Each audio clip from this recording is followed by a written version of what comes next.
Hello, my friends, data scientists, data analysts, machine learning engineers, students, learners, people devoted to applied statistics, and users and producers of data.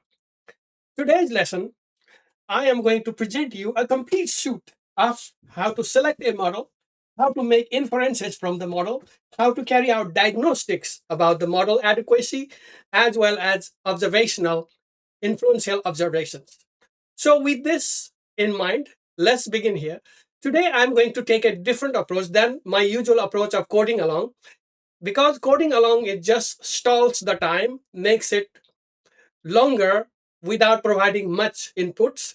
I decided to provide you the code in my GitHub repo, which will be linked below, and instead explaining the statistics, the applied statistics in detail. So that mode will be more beneficial. If that is not, please comment. But I think I am making it more impactful data scientists uh, task, more impactful for learners, for all of us who believe in data as a objective measure. Okay, let's begin that. So for that, as always, start with importing, importing pandas, numpy, and matplotlib as the first basic importation, and then we are given a series of data. As you can see here, sales in thousands, advertising expenditure in thousands, and population density of the affected areas. So that is the data set we are given. So once we are given, what we do first, we convert that data set into a data frame. So here I converted with PD that data frame data set. And to make it easier for students to learn, I renamed the columns from sales thousands, I renamed it as Y, advertising in thousands as X1, population density as X2. So with that, I just rendered a basic statistics where you can see the range, the mean, the median, and the standard deviations. Okay. So that is the first step. That is descriptive statistics. And then straight we go into running of the linear regression. So for that, we import stat models, that formula, that API as SMF, and write the formula y tilde x1 plus x2, and then run regression model SMF OLS this. Okay. And in addition to printing the whole table of regression summary, I just wrote here regression function, which is a model. The function is beta sub 0 plus beta sub 1 x1 plus beta sub 2 x2. Here you can see the intercept is minus 16.1261 plus beta sub 1 is 31.4510 x1 plus beta sub 2 is 6.6552 x2. So that is our regression function. This is our model to which we will carry out model sufficiency, model adequacy, validation, as well as model diagnostics. Okay. So F statistics is 67.767. F value is 0.000. From this, you can clearly see that the model is appropriate model, is joint test proves it that linear model is appropriate for this data set. And I am not going to explain the much about the statistic. You can see adjusted R square is 90.5. So 90.5% explanation of by these predictors of the variation, mean variation in sales sales values, okay, sales revenue values. So other than that, both X1 and X2 are highly significant in explaining that variation. Okay, so model adequacy test comes, step one, model adequacy test comes with testing the normal distribution of residuals. So for that, pictorial measure is this, the QQ plot, probability plot. So more or less looking at this, you can see that the points, residuals are all around the diagonal line. So we can more or less assume this as a normally distributed random errors. Okay. There is a quantitative measure, which I didn't do. You can find in any textbooks, which is Wilk Shapiro Wilk test. But for impressionistic measure, this should be sufficient in validating that the error terms are normally distributed. And second assumption to be validated is the heteroscedasticity. So we always assume that the linear regression model is valid for homoscedastic situations, means the assumption is homoscedasticity, which is constant variance. The variance do not increase as x values increase. That is the assumption. For that, so we look at these. First impression was the scatter plot with fitted values on the x-axis and residuals on the y-axis. And with these, we cannot see any particular shape, no funnel shape, no fan shape, no particular pattern. So as a result, we can just guess that there is no heteroscedasticity. Okay, the scatter plot doesn't suggest heteroscedasticity. But to see that quantitatively, if we want to see that quantitatively measure heteroscedasticity check with BP test. Okay, Bruce-Wagen test we employ to test quantitatively. So for that, we from stat models, that stats, we import SMS and then set the alpha equals 0.05 and set the stat. The stat, LM stat means Lagrange multiplier statistics, p value, f stat, fp value with SMS that het Bruce-Wagen, regressive and reg model.axog. After running the regression, you can run this SMS test.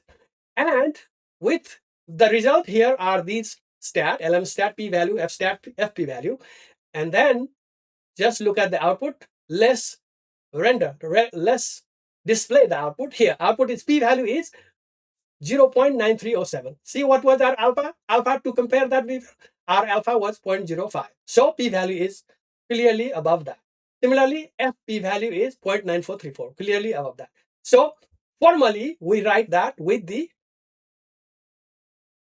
hypothesis testing. So our null hypothesis is homoscedasticity, which is constant variance, and alternative hypothesis is heteroscedasticity, which is non-constant variance. Does the model suffer from heteroscedasticity problem? So decision here, reject null if p value, that is we calculate p value and fp value is less than alpha. P value and fp value is less than alpha. If those are less, reject null and say that the model suffers from heteroscedasticity problem. But if we cannot reject, then we say that model does not suffer from heteroscedasticity problem. Here exactly that is what happens. Cannot reject HO. So that means the model does not suffer from heteroscedasticity. That means the assumption of the model is valid. Homoscedasticity assumption is validated.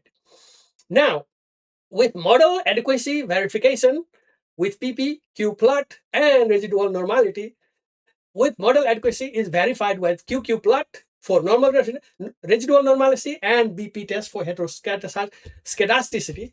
BP test for heteroscedasticity. We see that the model complies with OLS assumptions. So hence the model is blue. Now let's go for observation, model diagnostics. The model, whether the model's coefficients, inferences, estimates are distorted by particular observations. Are they distorted or not? If they are distorted, then the estimates, predictions, and coefficients are incorrect. If they are not distorted, then we can accept the model coefficients, results, estimates, and coefficient as correct, as valid. Okay. So for that, we go to the model diagnostic checks. Here we have Cook's D, DF betas, and leverage 3 matrix that we employ. Okay. So the threshold, and we get these tables, these numbers. Okay. These table numbers. These numbers are to be compared with the threshold, the measurement matrix that we devise. How do we do that? These are the thresholds. So K is equals 3. K means parameters are 3, including intercept. N equals length of data frame. And the threshold, the statistically proven and most statistician approved recommended thresholds are these. Cook's threshold is 4 by n. 4 divided by n equals 15. 4 divided by 15 gives us that threshold. Any value that exceeds that threshold is influential variation. So which means Cook's D 0.2667, that value, any value from that table I showed in this here, from this table, any value that exceeds 0.2667 is influential. That is how we set the threshold. Okay. So Cook flag is we are flagging, pulling out those that are influential on the basis of these metrics, measuring metrics. Okay. So here we found that index number 12 is influential observation because its value is 1.5442, which is higher than 0.2667. Similarly, by DF beta Roche metric, index 12 is influential observation, which has a value of, we look for DF beta absolute values. It has a value of 1.4125, 1.9304, 2.0307. These values are way bigger than DF beta matrix of 0.5164. Similarly, from leverage point of view, we have this index number 12, which value is 0.748. Our leverage metric is zero point 0.4, so this is higher, then that's why it is influential. So with these, we isolated that influential index is 12, index number 12. Okay, residual index number 12. Now, the next point to show is that just influential or highly influential, that is distortionally, that will invalidate our coefficient estimates, our inferences, and our prediction values. If those are distortionary or just influential observation, for that we have this influence map. Okay, influence map is like this. You can see most of these points except one are all not influential. These are not influential. Influential variables are those that cross the threshold of leverage as well as Cook's D and DF betas. So you look at DF betas between -2 and +2. No observation seems to have crossed that threshold, even though this observation, index number 12, that was selected from the matrix above, seems to go past the leverage threshold, but it is still within the +-2 DF beta threshold. Cook's D and DF beta threshold. It is still within that band. That's why there is not a single point in this model that is distortionary that will invalidate the model fitness. So from this, you can see, we can conclude that this model has passed all the checkpoints, and we can confidently make inferences that the model is valid, the model is good, and it explains 90.5% of the variation in mean sales values of that company on the basis of these two predictors. The two predictors being advertising expenses and population density of the command area. So we validated the model as being valid and sufficient. This is how a professional data scientist, statistician, applied statistics works. Okay, so please comment on this. I would like to hear your comment and tell me if this was valid way of doing, if this was more effective, or you want to still stick with coding along. I would look forward to your comments. Please comment. The whole complete code of this is available in my GitHub repo, which has the link provided below.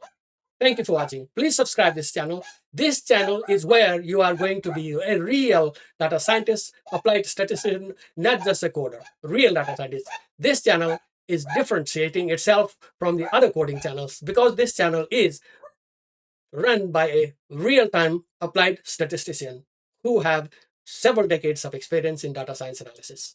Thank you. Bye-bye. Stay tuned.